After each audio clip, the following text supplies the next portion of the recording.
All right, let's jump right in. We're about to unpack a really, really counterintuitive idea about the American healthcare system. You know, it's a system that almost everyone calls broken. But what if that's the whole point?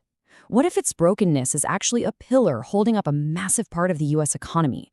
So that leads us to the big, kind of scary question we're tackling today. What if we actually succeeded in fixing US healthcare? Made it lean, efficient, affordable, and in doing so, we triggered a catastrophic economic collapse. I know it sounds completely nuts, but when you look at the numbers, well, they paint a pretty terrifying picture. And this is the number at the absolute heart of this whole paradox, 10%. The argument goes that if you were to truly streamline American healthcare, specifically by getting rid of all the insane bureaucracy, you could literally vaporize a tenth of the entire US economy. Just poof, gone. Now, to give you a little perspective on what wiping out 10% of GDP would actually feel like, we're talking about an economic shock bigger, much bigger than the 2008 global financial crisis. I mean, we all remember what that was like: the jobs, the housing market, our savings. This could be worse. It really makes you wonder, how on earth did a system get so bloated that the cure could be so dangerous? So yeah, how did we get here? How did this quote-unquote broken system grow into such a critical piece of the economic puzzle? Let's take a look at the sheer size and scale of this thing. Okay, so first things first, just look at this chart. The United States spends a wildly disproportionate amount of its money on healthcare compared to, well, pretty much every other developed country on the planet. And all that extra spending, that isn't just some number on a spreadsheet. It represents a massive, massive chunk of the actual economy. And that money supports millions and millions of jobs. And listen, we're not just talking about doctors and nurses here.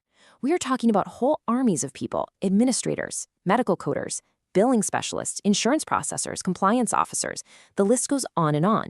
It's become this huge economic engine where a good number of the tasks, the jobs, only exist to help people navigate the crazy complexity of the system itself. So, how do we wrap our heads around this? I mean, jobs are good, right? Well, to really get it, we have to look at this classic economic idea called the broken window fallacy. It's seriously the key to understanding why all this economic activity might just be an illusion. So here's the gist of the fallacy. It's the mistaken belief that when something is destroyed, the money you spend to fix it is actually good for the economy. I mean, it looks like a good thing, right?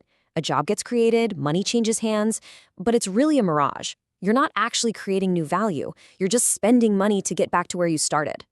The classic story makes it super clear. Imagine a kid throws a rock and breaks a baker's window. The baker has to pay a glazier to come and fix it. And you might think, hey, great, the glazier gets some work. But here's the unseen part. What would the baker have done with that money if the window hadn't been broken? Maybe he was going to buy a new suit from the tailor. So now the town has a fixed window, which it already had before, but it doesn't have a new suit. The glazier's gain is the tailor's loss. There's no new growth. Okay, now let's plug this right into our healthcare discussion. The glazier's job only exists because of damage. Well, the healthcare bureaucrat's job often only exists because of the system's own needless complexity. It's work, for sure, but it's work that wouldn't even be necessary in a simpler, more efficient system. And all that money, all those resources, get diverted from things we actually want, like, better care, more research, or just lower bills for everyone. And that brings us to a really uncomfortable conclusion. If all these administrative jobs are basically a form of economic waste, like paying the glazier over and over, why have they become so essential to keeping our economy stable? It leads to this pretty mind-blowing claim. The healthcare system isn't really about delivering health anymore. It's evolved into a system that is primarily about one thing: perpetuating its own existence. It literally creates complicated problems, and then it creates jobs for people to solve the very problems it just created. This quote just nails it, doesn't it? It's a system whose purpose is to create jobs to solve the problems that it creates. It's like a snake eating its own tail.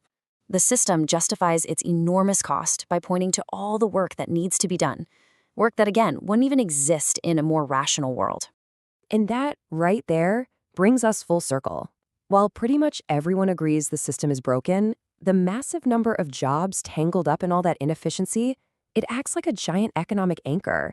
And if you suddenly pull that anchor up by making the system efficient overnight, you could eliminate millions of jobs, triggering that catastrophic 10% GDP recession we talked about at the beginning. Which leaves us staring at a deeply, deeply unsettling question.